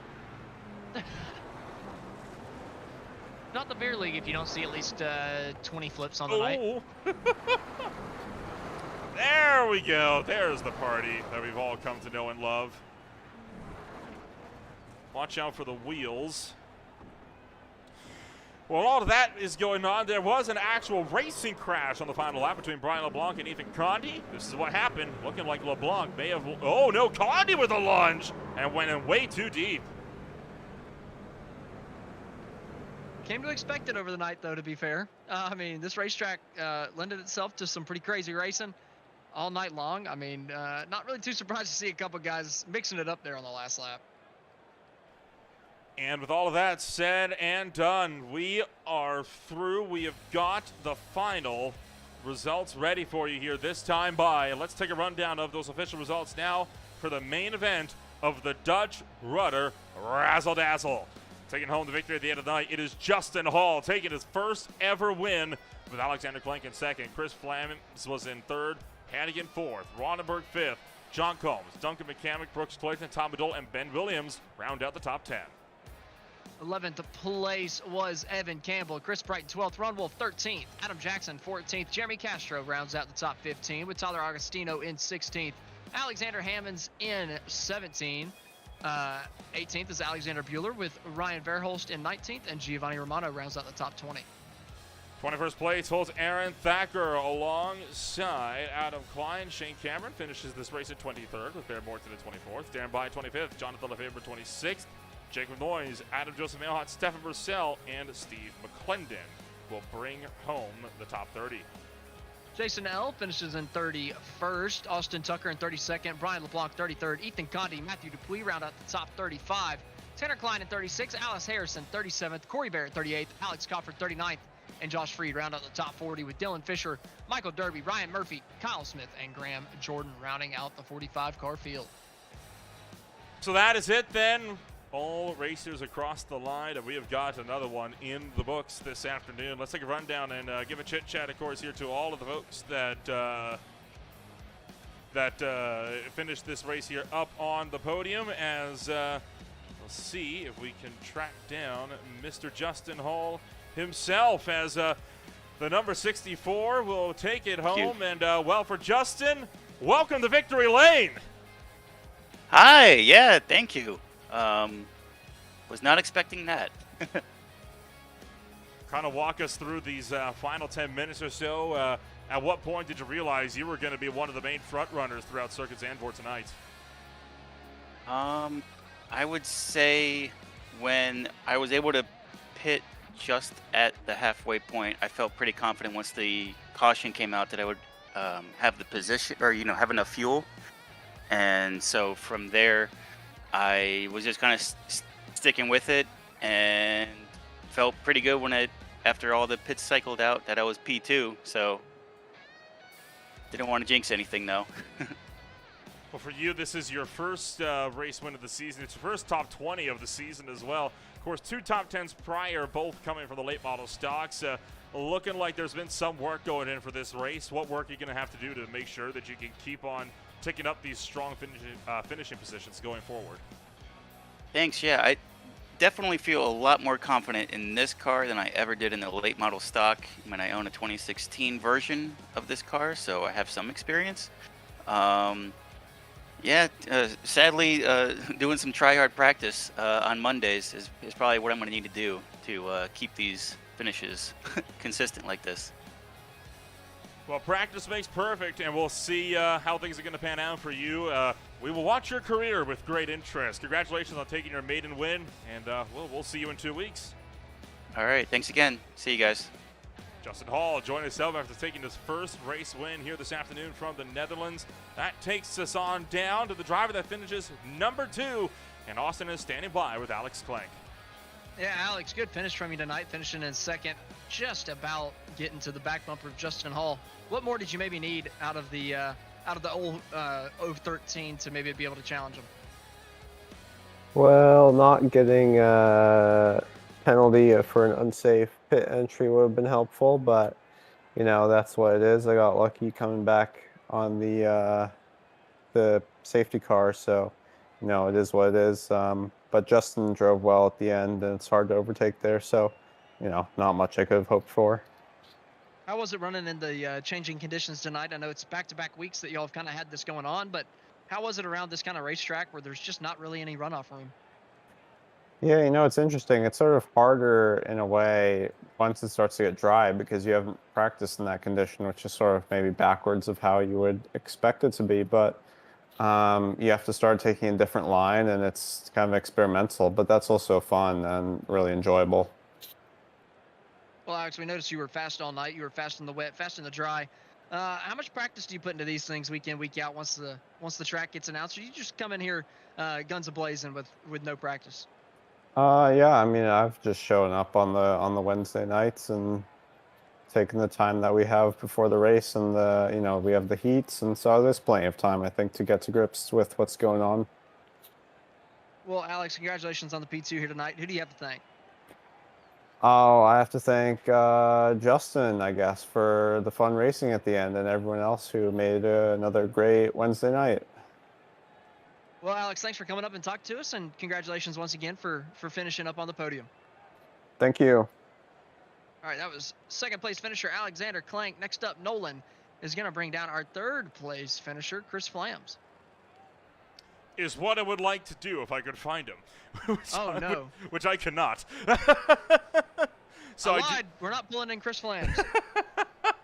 does not look like we'll be able to track down Chris Flams this afternoon, but it was a wild race, right? And I mean, I think that race went about as well as we could have expected it to. But I mean, Austin, what an absolutely wild run this was here this afternoon. And I have got really great things about how this championship could develop later on out throughout the season. It's a 2-week break, but when we return, boy, is it going to be wild. Yeah, absolutely. I wish we could talk about the racetrack that we were going to next, but we have no idea. So we'll figure it out whenever everybody else figures it out in about 2 weeks' time, and we'll be ready once again whenever the beer league comes knocking. There are 2 races left that are taking place so far throughout the remainder here of the week. The first will be, of course, the Speed Tires Plus Cup Series at the Charlotte Motor Speedway. It is the second race in the chase for the Tires Plus Cup. Be there or be square when Vigo Racing at America's home for motorsports. And then the TNGG IL Truck Series takes on the Monster Mile as they'll be racing for 150 laps for the Tire Heaters 150 on Saturday night at 8 o'clock p.m. Eastern Time. ASR Next Gen Cup Series is, of course, off this week, as is the Classic IndyCar Series. So after that, we will be back once again with, I believe, actually the Pure League. Because guess what? HTRL this week also off. A lot of leagues taking the weekend off for, guess what? Memorial Day. So with all of that said and done, if you want to check us out, find out more about who we are and what we can offer you, you can take a look, www.greenflagtv.com. My name has been Nolan Rempel alongside Austin Edstrom. Thank you so much, everybody, for joining us here for some more thrilling Wednesday night racing action. We'll see you in 2 weeks when the Beer League returns.